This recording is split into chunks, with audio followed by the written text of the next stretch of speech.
Like just about every other 17-year-old boy, Tim Kuntz likes to smile. He loves video games, race cars. That's him on the fairgrounds at an autocross event. He loves the fact that high school is over, college is about to begin. Unlike most other 17-year-old boys, Tim is also a cancer survivor. Room 1, please. The doctor will see you now. Tim and his family had the final checkup just last week at Mountain State's Tumor Institute on the St. Luke's campus. I'm assuming you heard about all your scans and everything. It all looked wonderful. After 11 months, 2 surgeries that included the removal of a baseball-sized tumor on the back of his neck and hundreds of chemo injections, this was the day the entire family had been praying for. It's pretty much over from here on out. It's a story that this facility sees play out all too often. A youngster putting an active life on hold while combating a disease that knows no age, race, religion, or sex.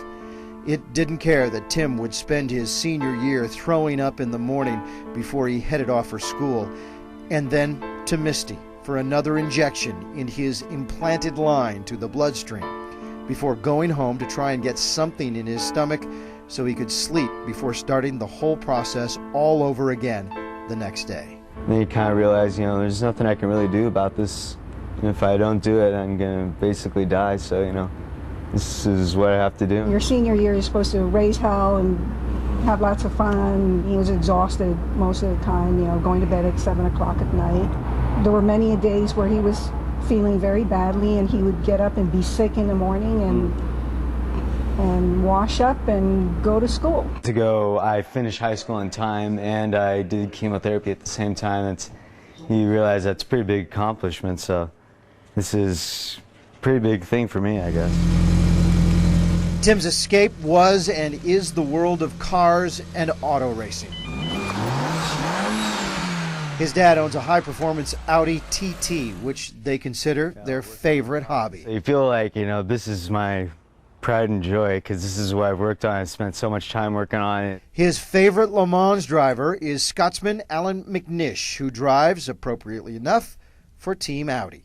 My dad and I, we'd always watch, Formula One. We always, every other race, we turn to each other and go, someday we're going to go watch one of these races, or go drive on one of the tracks, see what it's really like. So it was only natural that he would ask Make-A-Wish to send he and his family to a race. But not just any race. The Northeast Le Mans Grand Prix in Connecticut, not far from where his grandparents live in New Jersey, where he could tell them in person he had beaten cancer.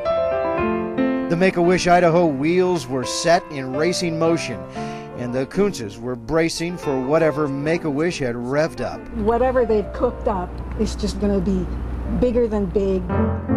Last Saturday, 4 days before their trip was scheduled to begin, they found out. You are the Grand Marshal. You will be introduced on the PA system, and then you'll be given the opportunity to announce over the PA system, drivers, start your engines. Wow. Yeah. You will officially start that race. You are it. You are the Grand Marshal. Wow. It's a rare opportunity. No one else that I know is probably going to be able to ever do this, so it's one of those once-in-a-lifetime things. A once-in-a-lifetime thing for a young man with a lifetime of things to look forward to.